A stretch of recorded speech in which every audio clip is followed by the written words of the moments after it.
moi, il est essentiel pour un intellectuel digne de ce nom de pratiquer une approche comparative. Je vous donne un exemple frappant. Si on demande à quelqu'un « Que pensez-vous de cette œuvre ?» cinématographique, cette œuvre musicale, qu'est-ce qu'il va répondre? Ah, ben ça me plaît, c'est bien, je sais pas quoi.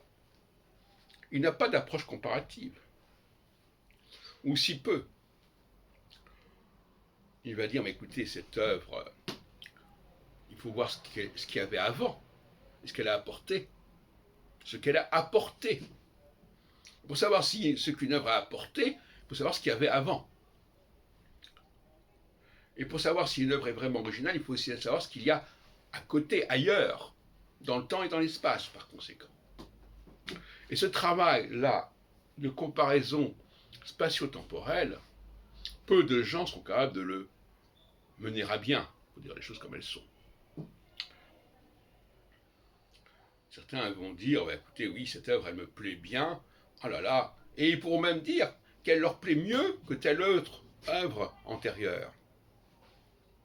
Sauf que l'œuvre antérieure aura marqué profondément l'œuvre qui aura suivi. Et pour l'historien, ce qui compte, nous tout de même, c'est l'impulsion première. Celui qui a montré le chemin, celui qui a ouvert la voie. Alors ce n'est peut-être pas,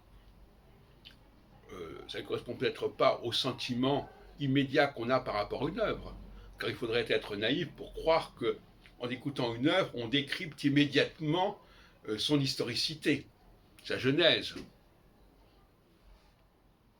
Mais c'est un confort que l'on s'accorde, en disant oui, bah, cette œuvre, oui, elle me plaît pas, elle est bien. Et cette distance spatio-temporelle est complètement absente de la plupart des jugements portés sur les œuvres. Néanmoins, il est clair qu'il y a ce qu'on appelle des œuvres classiques et que l'on rend toujours à César ce qui est à César et qu'on ne va pas confondre un pionnier avec un imitateur ou un épigone, etc. Mais, tout de même, ça reste une lacune majeure de l'éducation, une forme de paresse intellectuelle qui consiste à juger sur pièce, si on peut dire, d'une œuvre, sans la situer dans l'espace et dans le temps.